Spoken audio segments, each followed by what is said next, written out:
Olá, espero que esse vídeo alcance você e sua família em paz e saúde. Bem-vindos ao segundo vídeo de transistores da nossa série Componentes, aonde vamos falar sobre os transistores FET, mais especificamente dos MOSFET. Se você ainda não é inscrito no canal, deixe cá sua inscrição, seu like, deixe também o seu comentário. E como sempre fazemos, vamos direto ao assunto. Vamos à nossa aula. Bons estudos. Pau na máquina. Bem, então vamos à nossa aula sobre transistores. Esta é a segunda aula sobre transistores. Transistores. Vamos falar hoje sobre os FET, mais especificamente os MOSFET.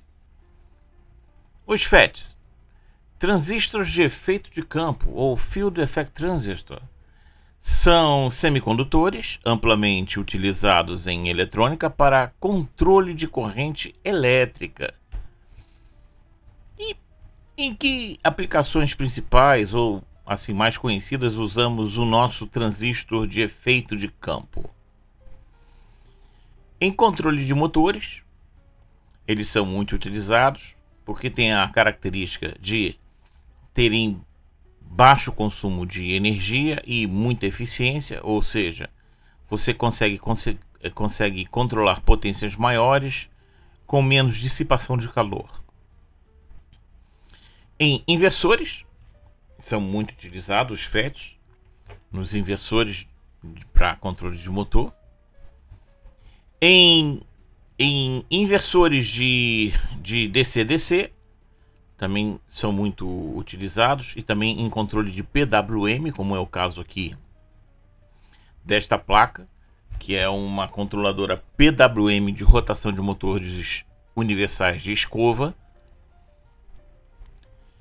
Também muito utilizado em controles de carga de bateria em sistemas solares. Isso aqui é um controlador que por um acaso funciona com PWM, mas ele pode funcionar também com outras tecnologias. Mas tanto os PWMs quanto os variáveis vão usar MOSFETs e FETs como saídas.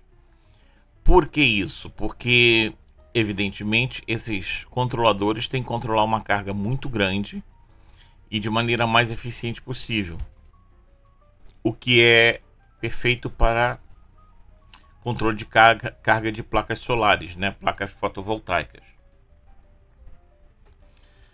Em amplificadores, os FETs também são muito utilizados em amplificadores.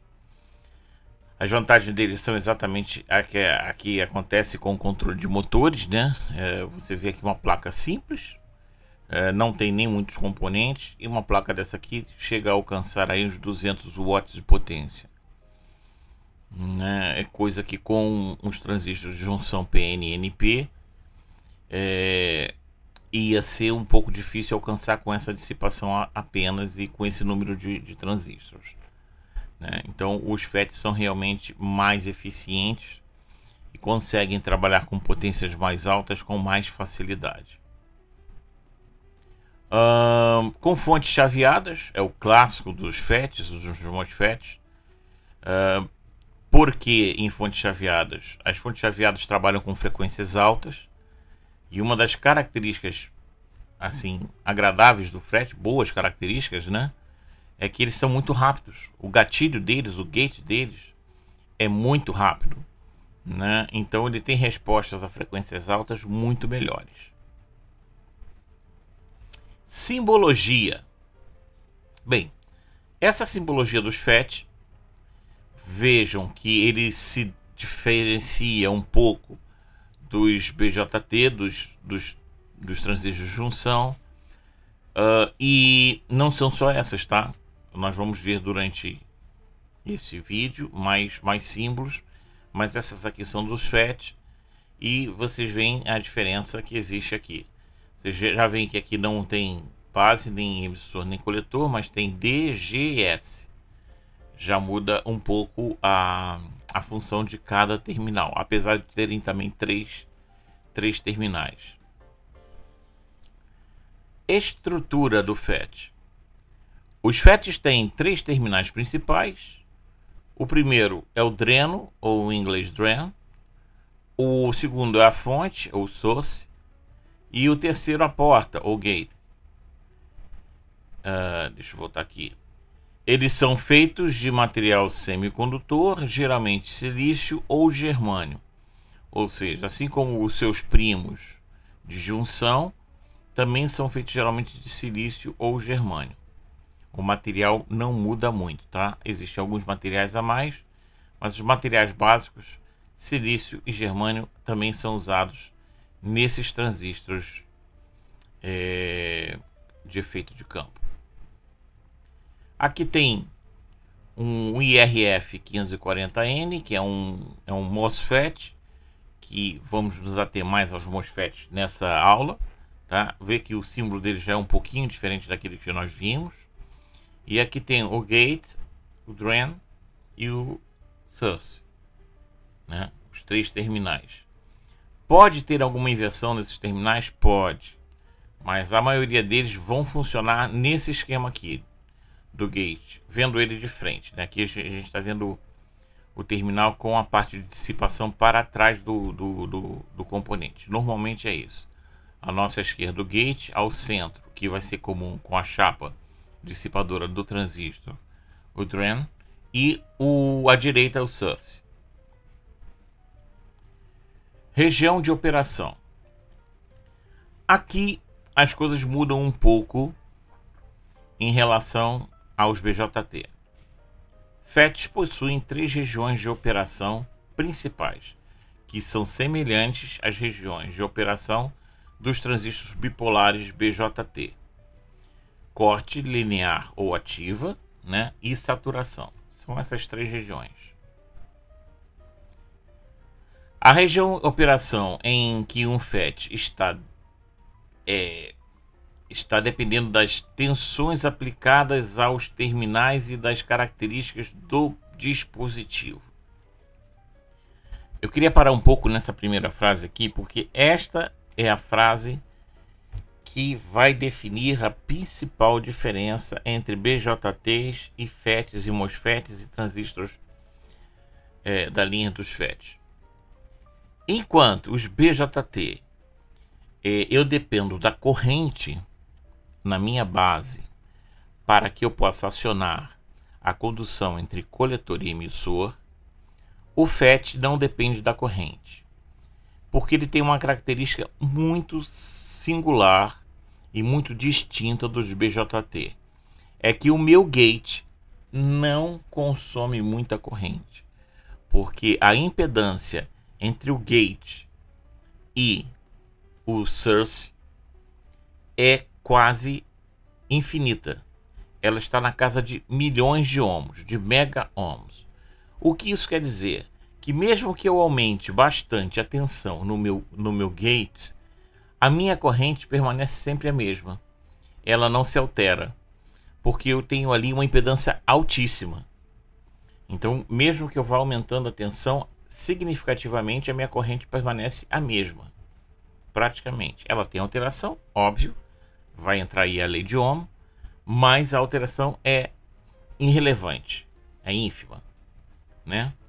Vamos explorar essa região de operação do FET com mais detalhes, então. Vamos lá. Mas aplique-se a perceber que aqui a gente não vai trabalhar com correntes, e sim com tensões, ok? Essa é a primeiro pulo do gato para você entender o funcionamento do FET. O corte. Na região de corte, o FET está desligado, ou seja, a corrente que existe entre o dreno e a fonte é zero. A impedância ali é infinita. E não há corrente significativa fluindo do dreno para a fonte. Certo? Zero. Coloca corte, corrente zero. E aí vemos aqui um transistor. FET, é um JFET esse, tá? Você tem aqui o dreno, source e o gate. Veja que aqui eu tenho uma fonte e aqui eu tenho uma segunda fonte. E essa fonte aqui é positiva, tá? Então, esse componente aqui está funcionando com o drain em positivo. Obviamente que o meu gate terá que ser negativo. E veja que essa fonte aqui está invertida, tá com o positivo para massa, tá? E o negativo para cima. Então ele está fornecendo aqui uma tensão negativa, tá? E aqui está aberto. Se aqui está aberto, aqui a tensão é zero. E se a tensão aqui é zero, esse transistor está aberto, tá? Isso é um FET canal N. O corte é alcançado quando a tensão gate source, ou seja, tensão gate source, VGS, é menor do que o limiar da condução de VTH, tensão de threshold do FET. Vamos lá para isto. Aqui diz que é geralmente negativo, e já vimos isso aqui. O que é a tensão de threshold? A tensão de threshold, nós sempre vamos encontrá-la na folha de dados do FET. Quando você for olhar a folha de dados do FET em si, que você está estudando, lá você vai encontrar a tensão de threshold. Que tensão é essa? É a tensão que inicia o comportamento de abertura de portas entre drain e source através da tensão de gate. É onde ele se inicia, vamos dizer assim, é a lacuna onde se inicia. Por exemplo, aqui eu vou de cabeça, o IRF Z40N. Tá? Se você for lá na tensão de threshold dele, se eu não me engano, agora de cabeça eu estou falando isso, ela está entre 2 e 4 volts. O que isso quer dizer? Que quando eu aplicar 1,5 volts aqui, ele fica aberto. 0 volt, aberto. 1 volt, aberto. 1,8 volts, aberto. 2 volts, ele inicia a condução dele. A corrente aqui começa a fluir. 3 volts, ele flui com mais intensidade. 4 volts, ele flui quase que a pleno aqui. Então, essa lacuna entre 2 e 4 volts é a lacuna que deixa ele na linha do operacional, onde ele consegue controlar. Acima dos 4 volts, tá? O que vai acontecer? Nesse caso do FRZ, do 40N. É desse modelo que eu estou falando, tá? Conforme o modelo, essas tensões vão mudar. O BJT, a gente sabe que a tensão está lá entre 0,6 e 0,7 volts para iniciar a condução de base. E todos vão ser assim, né? A não ser que ele seja de germânio, mas todos de silício vão ser 0,6 e 0,7 volts, tá? No caso dos FETs, essa tensão não trabalha assim. Essa tensão é especificada na folha de dados do componente. Por isso que eu estou insistindo aqui. Tem que se ver a folha de dados do componente, tá? Tem muitos parecidos, muitos modelos que têm a mesma tensão de threshold, a mesma tensão limite, né? A mesma tensão de gatilho, sim.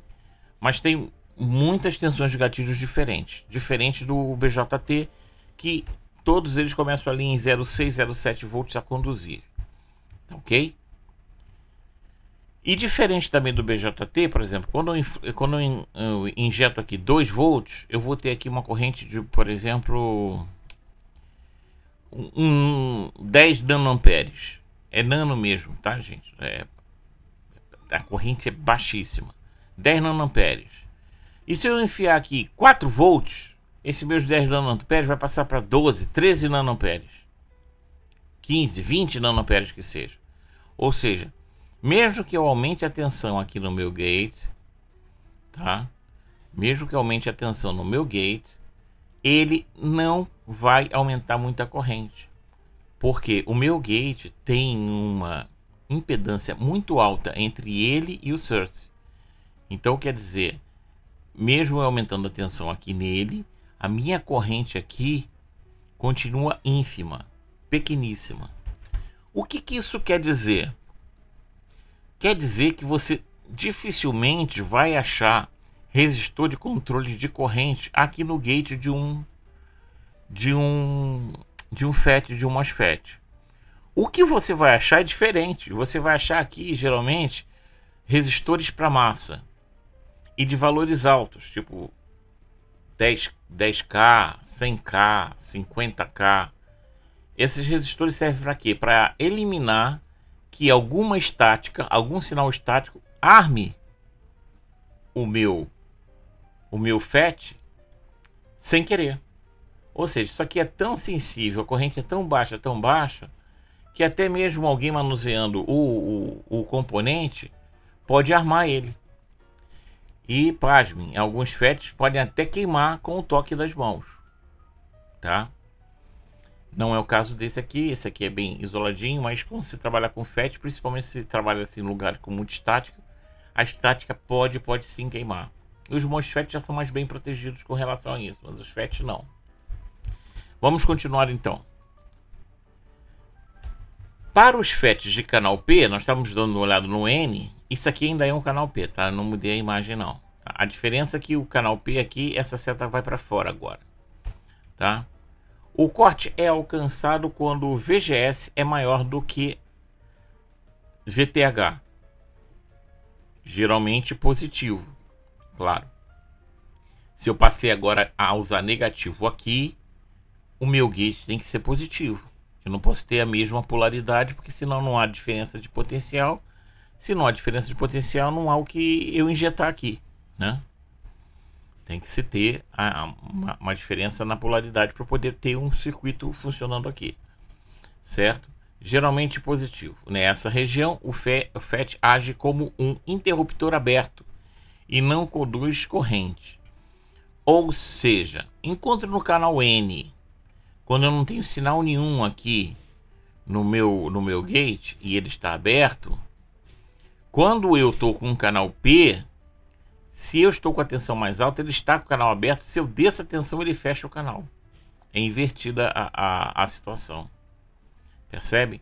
É como se o meu FET no canal N fosse um interruptor. Um interruptor não seria bom, mas fosse um relé, né? Com contatos normalmente abertos, ou seja, que eu só vou ter o contato fechado quando eu injeto na bobina dele alguma coisa, né? O canal P vai ser invertido. É um contato normalmente fechado e eu só vou ter contato aberto quando eu injeto a tensão do threshold ali na bobina dele. É um exemplo assim meio grotesco, mas que vocês vão entender mais fácil, né? Tem ali o relé com contato normalmente aberto e com um contato normalmente fechado. E é isso que vai causar a diferença. Ok? Bem, agora 2. Linear ou ativa. É a segunda forma que fica na região ativa ou linear quando o FET está parcialmente ligado e é usado para amplificação e controle de corrente. Bem, então o que quer dizer? Nessa linha, ele nem está totalmente aberto, nem totalmente fechado, ou seja, e ele não está com a resistência entre gate e source, entre drain e source no infinito, mas também não está a zero, né? Então aqui ele está funcionando muito mais parecido com o que funciona o BJT na linha quando ele está na zona ativa, ou seja, como um amplificador, tendo ganho como se fosse um amplificador, ok? Desculpa aqui. Para FETs de canal N, a tensão VGS, ou tensão de gate para source, deve ser maior do que o threshold, a VTH, para entrar na região ativa. E esse VTH, como eu já disse aqui, você tem noção dele lá na folha de dados do componente. Quanto maior a diferença entre VGS e VTH, maior a condutividade do FET, ou seja, ele vai alcançando maior condutividade entre o G e o S, né? Entre gate e source. Para os FETs de canal P, o VGS deve ser menor do que o VTH, obviamente, porque inverte a polaridade, então ele tem que ser com a tensão menor para a entrada na região ativa. Nessa região, o FET atua como um resistor variável, né? Controlado pela tensão VGS, permitindo o fluxo de corrente entre dreno e fonte. Ou seja, é como se você botasse ali um grande resistor muito potente, tá? Um resistor muito potente para controlar o que entra, o que flui entre dreno e fonte. E você consegue controlar isso com tensão, não precisa de corrente para isso. Saturação, né, é quando ele está totalmente, está conduzindo totalmente aberto.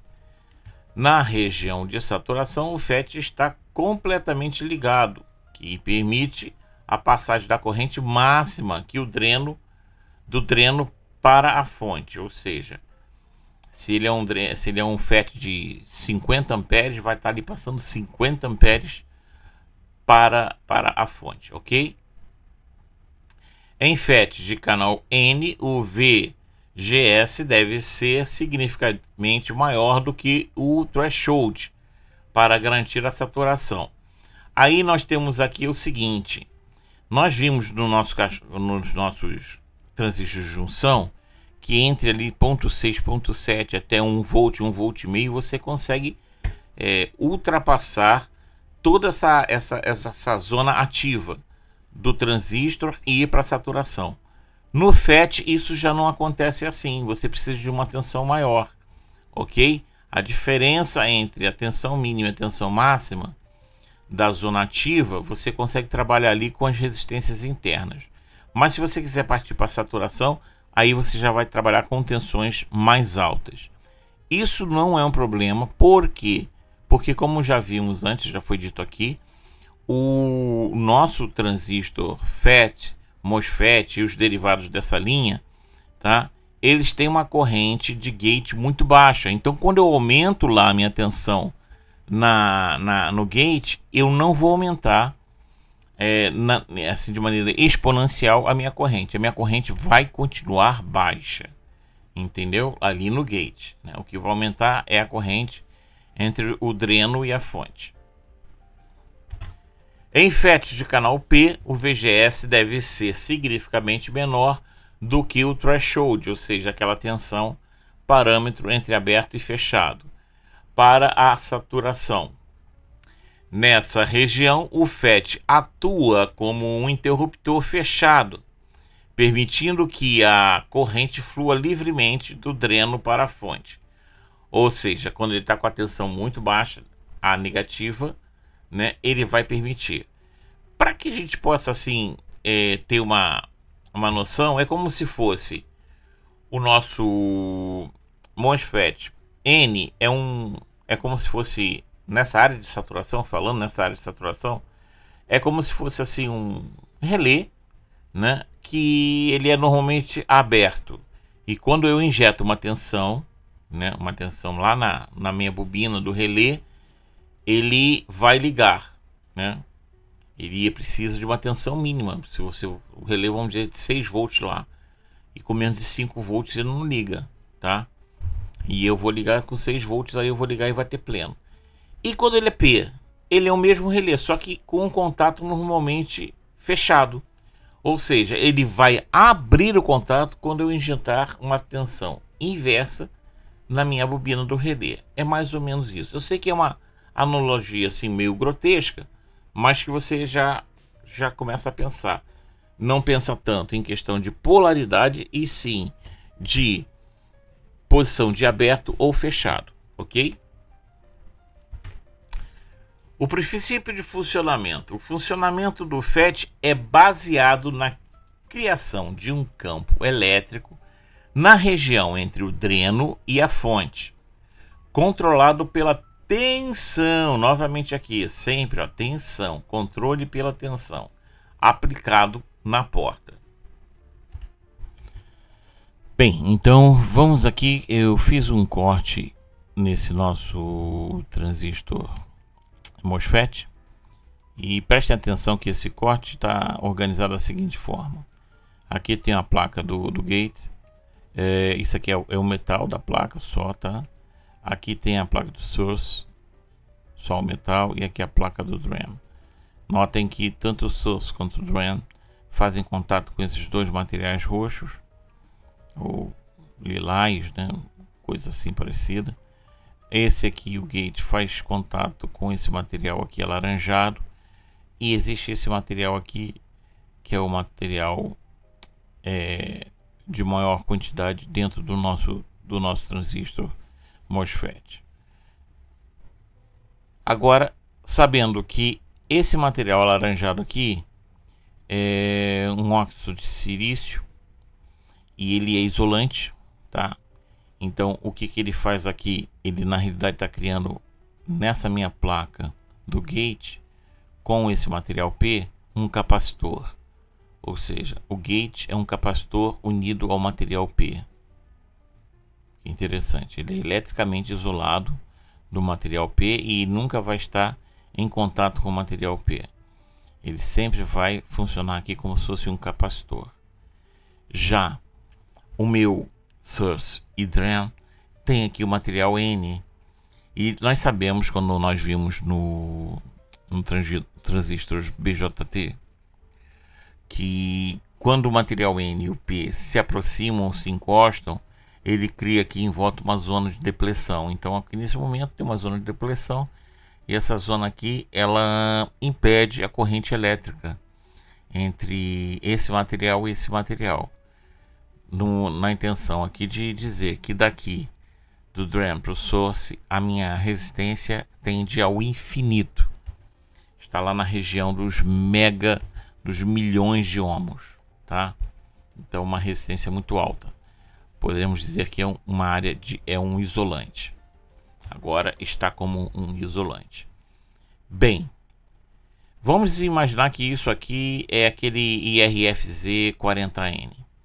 E nós vimos lá na folha de dados, eu vi na folha de dados, eu acho que é coisa, o threshold dele é entre 2 e 4 volts. Ou seja, a zona ativa dele fica entre 2 e 4 volts. Abaixo de 2 volts ele não conduz, e acima de 4 volts ele tende já para a zona de saturação, tá? Então, vamos dizer que eu coloquei aqui meio volt no meu gate. O que vai acontecer? Com meio volt eu crio aqui uma zona, né, em amarelo, que você está vendo agora, né, uma zona elétrica que causa o que? Causa com que a minha depleção nessa área aqui, ou seja, o material, possa aceitar condução. Mas veja que ele não alcança nem o material do DRAM, nem o material do source. Então não me faz diferença nenhuma. Aí eu fui lá e coloquei 1 volt. Ele aumentou a área, mas mesmo assim ele está distante ainda aqui do DRAM, do source, não há condução. E aí eu coloquei 2 volts. Quando eu coloco 2 volts, veja que essa zona de atuação do meu campo elétrico já faz com que ele se encoste, né, lá no meu DRAM e no meu source. Não no DRAM, no source especificamente, mas no material que está ligado ao DRAM e no material que está ligado ao source. Bom, e aí com esses 2 volts eu posso dizer que ele iniciou sua condução, né? Ele agora já tem condução, só que ele ainda está com uma resistência alta, porque não há muito canal aqui para se conduzir. E aí eu passei isso aqui para 3 volts, por exemplo. Ora, o meu campo elétrico aqui aumentou, a minha zona de contato aqui também aumentou, e olha, agora já estou com uma condução um pouco melhor. Não é a total ainda, não está muito forte, mas é melhor. E aí botei mais 3 volts e meio agora, né? Fui para 3 volts e meio e aumentou mais ainda, né? Agora eu já estou com uma condição aqui muito boa, de boa qualidade, só que ainda não é a corrente máxima que aguenta meu transistor. Passei para 4 volts. Com 4 volts, ele já chegou numa situação em que a tensão que eu estou aplicando aqui já dá quase uma plena condução. Só que ainda eu não alcancei a corrente máxima do meu componente. Se eu quiser trabalhar com a corrente máxima dele, esses 4 volts ainda não é suficiente. E aí agora eu vou dar uma exagerada, tá? Eu vou colocar aqui, vamos dizer, 8 volts. Pronto. Olha só. Esse campo elétrico aumentou tanto que agora já começa a fazer parte de quase toda essa área aqui do material, e ainda está dançando uns braços aqui, está pegando aqui meu material indo por baixo, ó. Está aumentando minha área de contato aqui nesse lado e aumentando a área de contato nesse lado. E aí botei mais 2 volts, foi para 10 volts, por exemplo. E aí cheguei lá, né, de 8 para 10, vamos dizer, cheguei lá no meu máximo de contatos. Você vê que todo o material N, quanto esse material N, tem contato com essa zona, e essa zona tem uma condução fácil entre os dois polos. Isso quer dizer que agora, lá com os 10 volts aqui no gate, tá? O meu drain source, ele está simplesmente alcançou um nível máximo de corrente dele.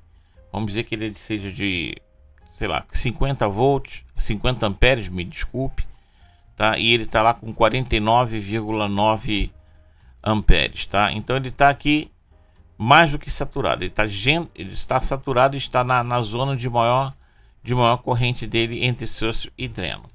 E é assim que funcionam os MOSFETs. Viram que essa dopagem, esse trabalho, ele não é feito pela corrente, porque mesmo aqui com 10 volts, se eu vier medir aqui a minha corrente aqui, ela está na faixa dos mili ou de microampere.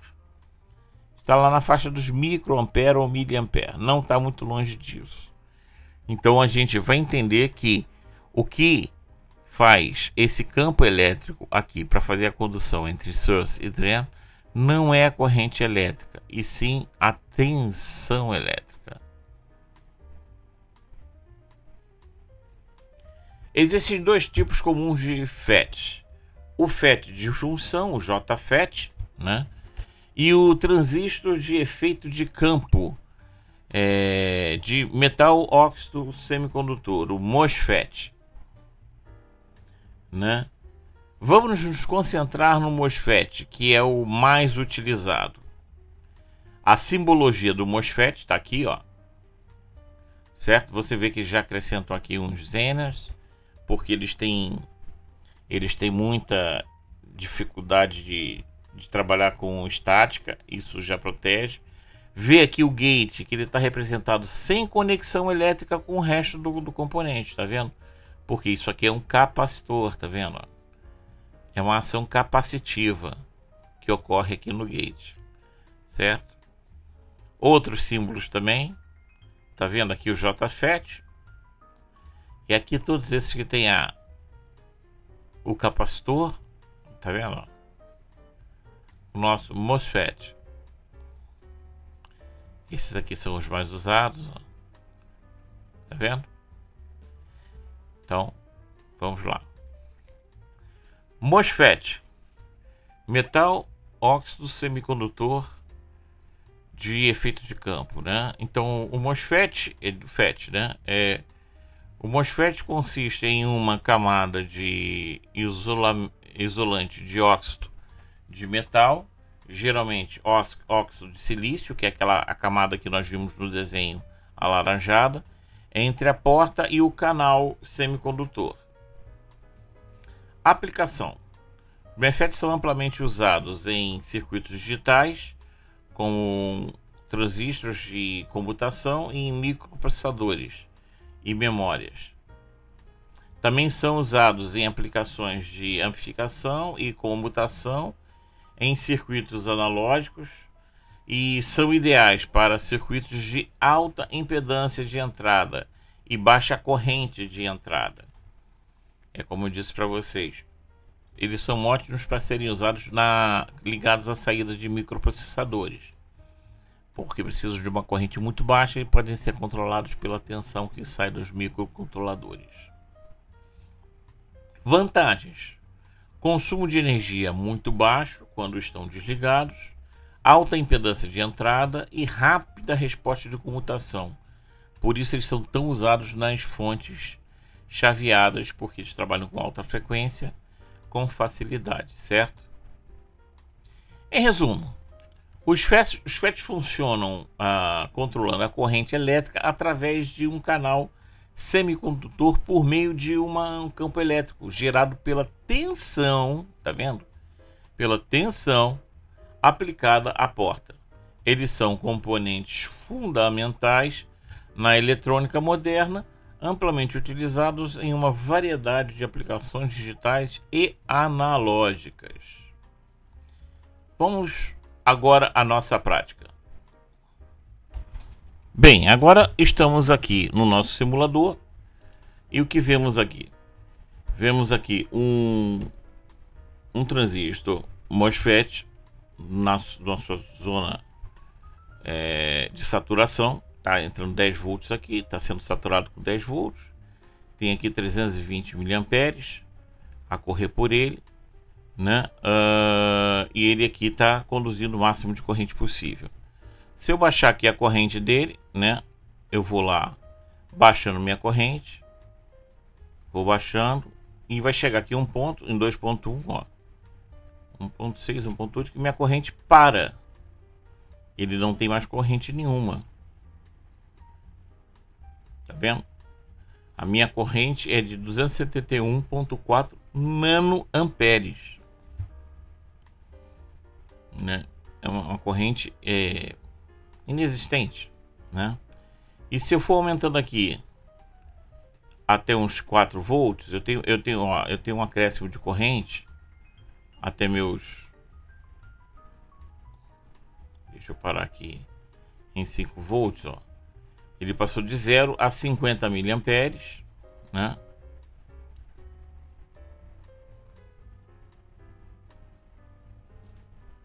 E aí cheguei a 10 volts. Aqui eu estou na máxima corrente que ele pode transmitir, tá? Mas vamos fazer algumas alterações aqui para termos outras possibilidades, ok? Bem, agora voltamos aqui. E eu fiz uma exagerada aqui para a gente poder ter uma noção. Eu vou ter aqui 50 volts na minha fonte e 50 volts no meu gate. E eu tenho aqui 11.5 amperes, tá, de corrente. A corrente é altíssima. Agora vamos ver uma coisa. Quanto é que eu tenho aqui de corrente na minha fonte? Olha esse número aqui embaixo. Olha o que vai aparecer lá. 0 ampere. Né? A minha fonte aqui em cima está com 11.52, tá? Porque aqui está me aparecendo 11.5. Se eu vou aqui para minha fonte, está lá 11.52 amperes, o que dá 576 watts, porque ele está 11.52 sobre 50 volts, né? Agora, se eu for na minha fonte aqui, ó, 0 ampere, 0 watts. É como eu falei para vocês, ele é ajustado por uma fonte de tensão. Aqui a corrente é irrisória, ele é ínfima, muito pequena, não é mensurável quase, tá? É claro, isso aqui, gente, isso aqui é um exagero, tá? Eu só exagerei aqui para vocês verem que mesmo com uma tensão muito alta e muito 50 volts no gate dele, tá? 50 a 50, está aqui na condução máxima dele, 11.5 amperes. E olha o que está acontecendo aqui. 0 de corrente no meu gate. Ou seja, eu posso aumentar a tensão, eu vou conseguir chavear aqui o meu gate source sem que eu tenha aumento de corrente aqui. Ou seja, se eu tiver um componente aqui para poder regular isso aqui, trabalhar isso aqui, ele não precisa ser um componente robusto, um componente simples já me faz esse serviço. Isso poupa componentes, poupa energia, poupa muita coisa, né? Então vocês viram aqui que verdadeiramente o MOSFET, ele é uma fonte de tensão. Não é necessário a corrente aqui alta para poder alimentar o gate do meu MOSFET, certo? Bem, espero que esse vídeo tenha alcançado você e sua família em paz e saúde. Na próxima aula vamos entrar em questões mais complexas. Vamos simular alguns circuitos, vou trazer alguns circuitos aqui, exemplos para vocês, para que a gente possa compreender isso melhor. O que a gente falou aqui na teoria vamos na próxima aula trabalhar na prática, tá ok? Então até a próxima aula. Até lá!